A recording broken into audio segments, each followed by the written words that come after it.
Hi guys, welcome back to my channel. Today I was going to do a flip through of all of the pages that I did for the month of April. The first one I did was from the book Outside the Lines 2, and it was this page, which I did with Crayola crayons, and it is from, the artist is Rob Sato. They put it on the back of the pages, so that's why I was flipping it to look. But I had a lot of fun doing that. I enjoy the pages in this book because usually they don't take very long to do, so if I'm just looking for something like quick, that's the one, or one of them that I like to use. I'm also going to be showing some works in progress at the very end. This is the Curiosity Shop. And this was the second one that I did in April. And it's the only page so far that I've done in this book. And I used Ohuhu markers and Cali art. Mainly Cali art, but I did use a few Ohuhu markers as well.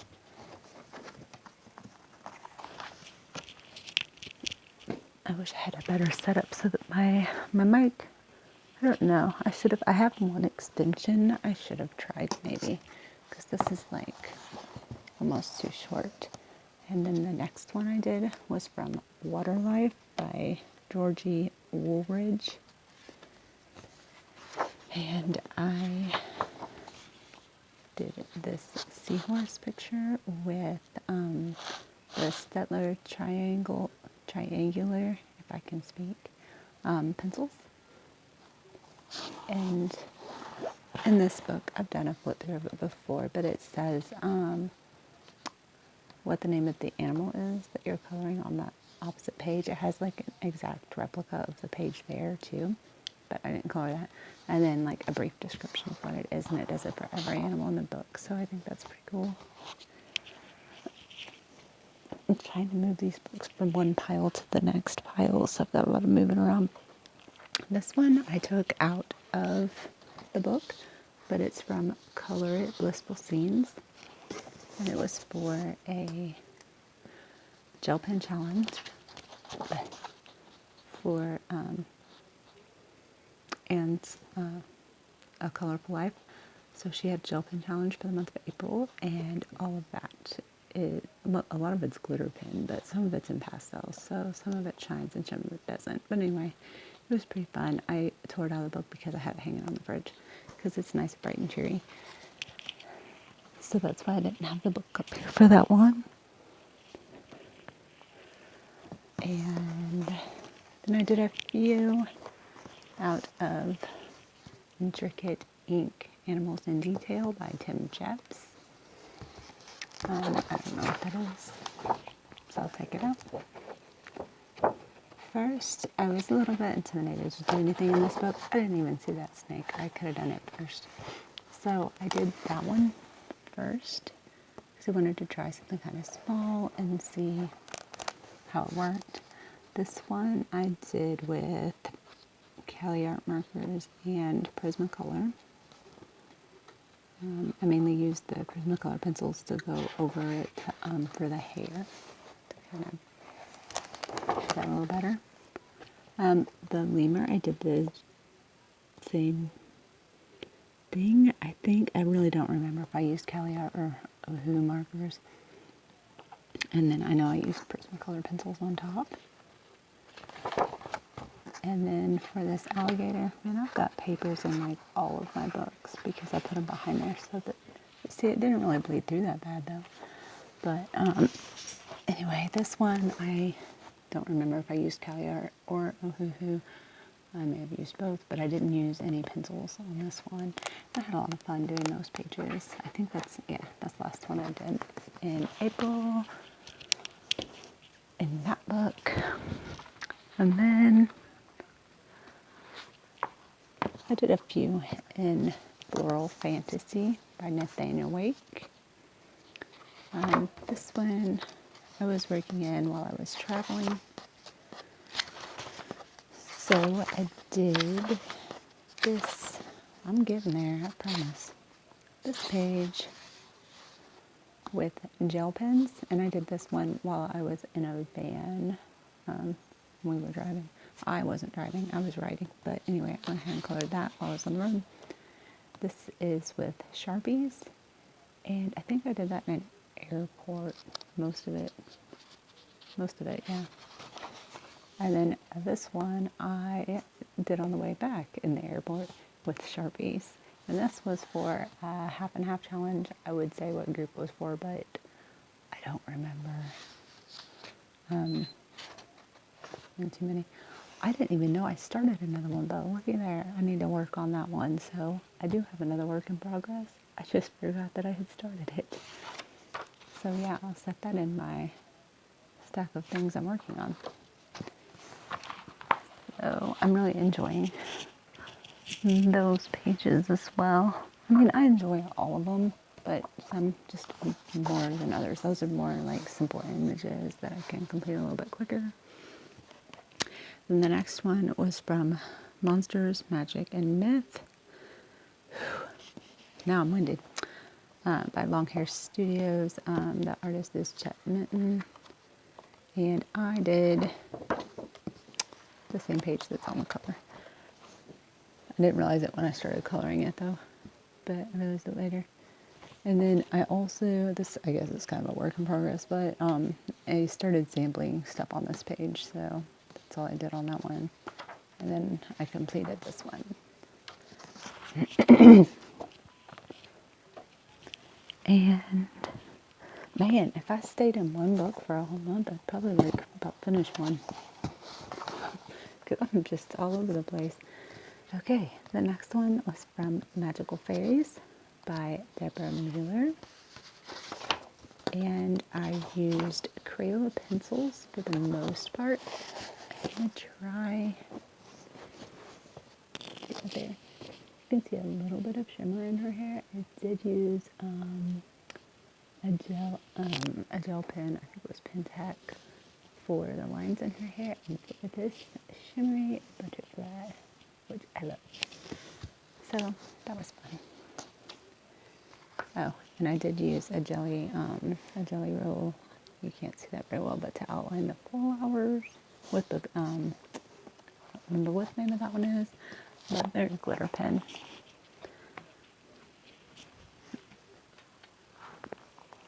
Okay. Then my next one was from the I Dream of Yarn by Franklin Habit. I didn't really, I enjoyed this a lot more than I expected. Yeah. Like, I didn't think it was as cute in black and white. And after it was colored, I was like, that's really cute. And I fell in love with it. And now I'm really glad I did it. And I can't wait to do more in it. I used, what did I use? I don't even know if I'm saying this right, but Colore watercolor pencils. And part of it, I used a watercolor brush, which is basically this part, and the yarn over to about here.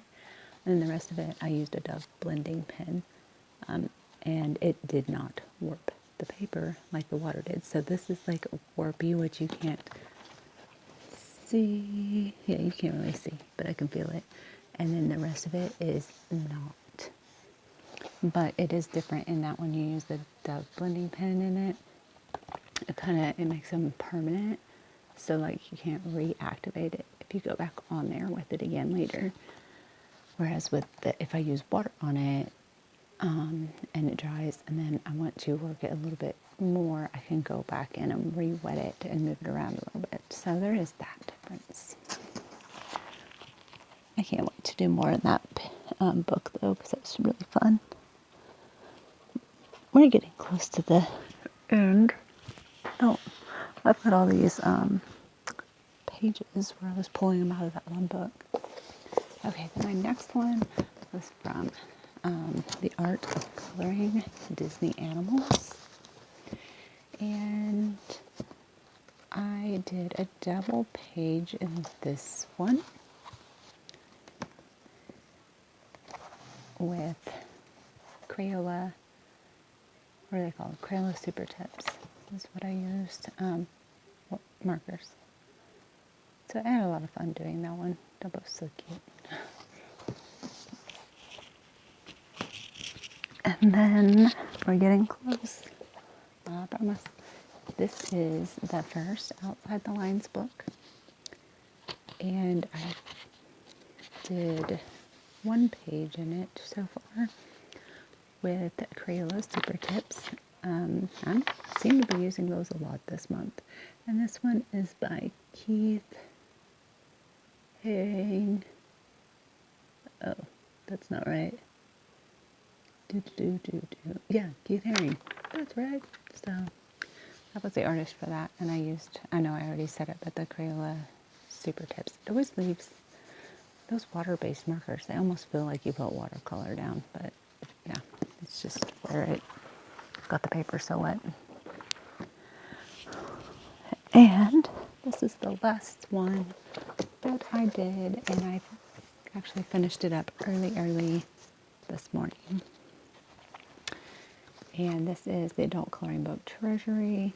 It has 55 artists, so it's got 2 pictures from each artist. I haven't done a flip through on this one yet, but I did color this one with Crayola Super Tip markers. And this one is by C.L. Aldridge. And what I like about this book is it tells you what book originally that the pages come from that they put in there and what artists that they use with that. So I think that's pretty cool. Okay, so we know that one work in progress. And then I just have the 3 more. This is in Vogue, and I'm getting pretty close on this one. I've been using polychromos for it and a white Posca pen. I am not very experienced at gems, so I've got those and those on the shoes, and then this was my first go around with pearls. So I'm learning a lot on this one. So it's been kind of slow going, but I am getting there. And on the polychromos, I only have like a 12 set, so it's a pretty limited palette, which is also extra challenging, and I find those enjoyable. Then this one you should be familiar with if you watch my channel. This is the wall that we were working on in the last color along. And as you can see, I'm not finished with it yet, so that's why I haven't done the next color along in it. I need to work on it, but it's just been a really busy week, so I haven't had time. And then this one I've been working on and off on. I like to rotate things around, so that's why I have multiple works in progress, and they're usually different media that I'm using on them. So this is all with ink tints. If I can get it up there. I don't think I can. Anyway, as you can see, I've started on the buildings. This is actually did the background first, which is unusual for me, but I'm kind of glad I did that now. And this is from, well, since I took the sleeve off, it doesn't say, but oh, there it is. Anyway, Romantic Country, the second tale. Yeah, there. That kind of shows it better. So that is it for the pages I've done for April and my work in progress. I am going to try to finish up my Snow White one here soon so that I can do another color along with it. And thank you all for watching. I'll see you later. Bye.